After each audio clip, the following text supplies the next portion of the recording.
Occasion ఏదైనా, location ఎక్కడైనా తెలుగువారి వేడుక అంటే ఆలివ్ మిఠాయి ఉండాల్సిందే. ఇప్పుడంటే మన దౌత్య విధానము, మన అంతర్జాతీయ రిలేషన్స్ బానే ఉందంటారా మీరు? అంటే మన ప్రపంచ దేశాల పరిణామాలు, మనం వాళ్ళతో అంటే కలుస్తున్న విధానం, వాళ్ళు ఒకటేంటంటే మనతో కలుస్తున్న విధానం. మన అదృష్టవశాత్తు మనకు కొన్ని పాజిటివ్ ఇది జరిగాయి. ఏందంటే అమెరికాలో ట్రంప్ వచ్చిన తర్వాత అక్కడే ఉన్నటువంటి డీప్ స్టేట్‌ని ఆయనే ఎక్స్‌పోజ్ చేశాడు. ఆ డీప్ స్టేట్ అంటే ఎవరు? ఈ జార్జ్ సోరోస్ ఇట్లాంటి వాళ్ళు ఉన్నారు కదా! వాళ్ళందరూ మిగతా దేశాలను ఏ విధంగా ట్రబుల్స్ క్రియేట్ చేస్తున్నారు? మిగతా దేశాలకు ఎందుకు డబ్బులిస్తున్నారు?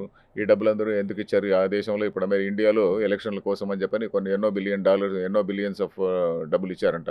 అవన్నీ ఎందుకిచ్చారు? అని ఇవన్నీ గూడా ఆయన కొంచెం ఎక్స్‌పోజ్ చేశాడు. అంటే మనం ఇంతవరకు కూడా ఈ అంతకుముందు ఇండియన్స్ అంటున్న దాన్నంతటిని గూడా ఆయన వాలిడేట్ చేశాడు. మనం మనం ఇదివరకు గూడా మనం అందరం అనుమానించిందే. ఈ అమెరికా నుంచి, సీఐఏ నుంచినో, లేక ఇంకెక్కడి నుంచినో డబ్బులొస్తున్నాయని చెప్పినటువంటి. జార్జ్ సోరోస్ నుంచి డబ్బులొస్తున్నాయనేది చాలామంది చాలా వీడియోలు ఇట్లాంటివన్నీ గూడా ప్రొడ్యూస్ చేశారు. దాన్ని ఈయన కన్ఫర్మ్ చేశాడు యాక్చువల్లీ. ఎవరు? ట్రంప్. అలాగే ట్రంప్ భయం ఏంటి అంటే వాళ్ళ దేశంలో గూడా ఇప్పుడు లండన్ లాగా మారిపోకూడదు అని ఆయనకు భయం ఉంది. బాగా ఉంది. కొంతమందికి యూరోప్‌లో ఇప్పటికే వలసలు పెరిగిపోయారని ఇబ్బంది పడుతున్నారు ఆ గదండీ. యూరప్‌లో ఇప్పుడు వలసలు పెరిగిపోయింది. యూరప్‌లో వాళ్ళు ఎలా చూస్తున్నారు ఇప్పుడు? ఇది వలస ఇమ్మిగ్రేషన్ కాదు, ఇది ఇన్వేషన్ అంటున్నారు. యూరప్‌లో ఇలాంటి టెర్రరిస్ట్ ఇన్సిడెంట్ జరిగినప్పుడు వాళ్ళు ఏమంటున్నారంటే, వాళ్ళు దాన్ని straight away it is an invasion అంటున్నారు.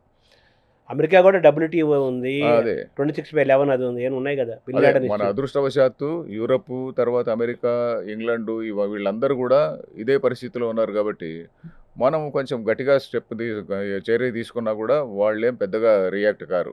పోతే మీరన్నట్టుగా ఇస్లామిక్ కంట్రీస్ నుంచి రియాక్షన్ వచ్చే అవకాశం ఉంది. మనం ఒక స్టెప్ దాటి వెళితే. సో, కాబట్టి మనము within some limits, within some బౌండరీస్‌లో మనం ఆపరేట్ జేయాలి. ఆ కంట్రీస్‌ని గూడా ఇస్లామిక్ కంట్రీస్‌ని గూడా వాళ్ళని గుడ్ హ్యూమర్‌లో పెట్టుకొని, లేకుంటే కాన్ఫిడెన్స్‌లో తీసుకొని ఆహ్, మ చేయాలి. అందుకనే గదా! మ మ చాలా సార్లు ప్రైమ్ మినిస్టర్ సౌదీ అరేబియాకి పోవడము ఇట్లంతా చేస్తుంటారు కదా! అమర్నాథ్ యాత్ర జూన్‌లో జరగబోతోంది గదా సార్. సో, దాన్ని గూడా దృష్టిలో పెట్టుకొని మనం.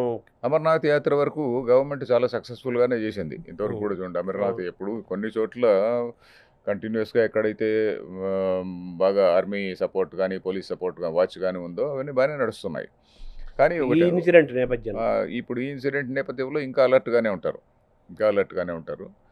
కానీ కాశ్మీర్‌ను కూడా మనము ఆ ప్రజల్ని కొంచెం మనం ఇంకా కొంచెం సాఫన్ చేయాలి. వాళ్ళకి అంతో ఇంతో ఇంకా ఏదో మనం వేరే భారతదేశం వేరే అనేటువంటి ఫీలింగ్ లేకుండా వాళ్ళని ఇంకా కొద్దిగా ఇండియనైజ్ చేయాలి. హ్మ్. అవును. మేము భారతీయులమే. మేము భారతదేశంలో భారతీయులం భాగమే. అనేటువంటి అది సెంటిమెంట్ రావాలి.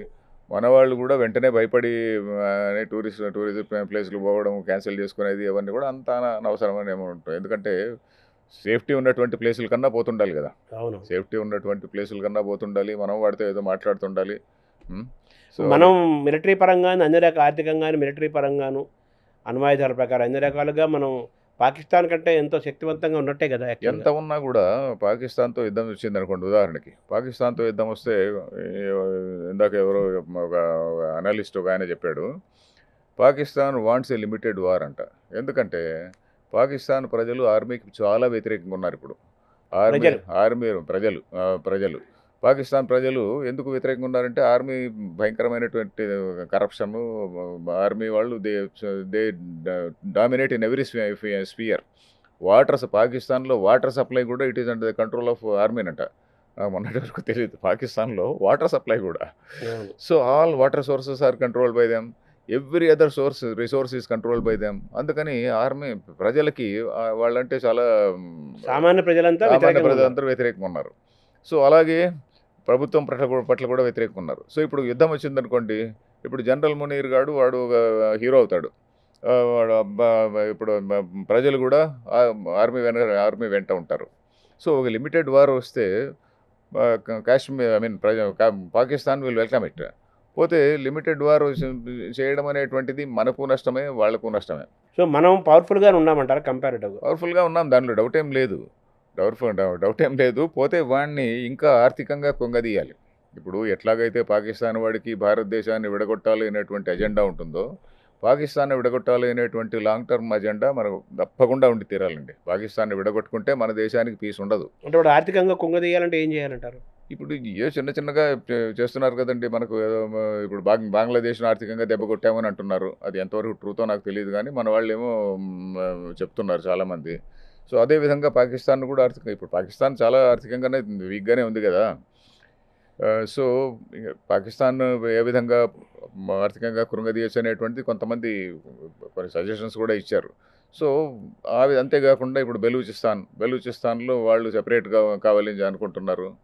సో, పాకిస్తాన్‌ను ఎలాగైనా విడగొట్టాలి అనేటువంటిది మన వాళ్ళ అజెండా ఉండాలి అని నా అభిప్రాయం అండి. పాకిస్తాన్ 3 ముక్కలుగా విడిపోయే తరుణం కూడా వచ్చేసింది కూడా ఒక పక్క వినపడుతుంది. చేసింది ఇదిగో చేసేస్తున్నాడు మోడీ అని చెప్పని మన వాళ్ళు ఊరికేనే భుజాలు ఎగరేసుకుంటుంటారండి. ఆ, మన వాళ్ళు ఈ భక్తులు ఎక్కువైపోయారు. అది వచ్చిన ప్రాబ్లం. భక్తులు ఎక్కువ కావడం వల్ల మనకు రియాలిటీ ఏమిటో తెలియడం లేదు. సర్జికల్ స్ట్రైక్స్ వచ్చే అవకాశం ఉంది, చేయాలి వచ్చేది కూడా. కాదు, చేయాలి అని. అలాగే ఆపరేషన్స్, కోవర్ట్ ఆపరేషన్స్ అవి అవి టేకప్ చేయాలి. చాలా అలర్ట్ గా ఉండాలి. ఇప్పుడు At the మోడీ same- గారు అన్నారు కదా, అంటే వీళ్ళ లీడర్స్ కూడా ఒక్కొక్కసారి హమ్ గుస్కే మారేంగే ఇట్లాంటి స్టేట్మెంట్స్ కూడా అనవసరం అండి.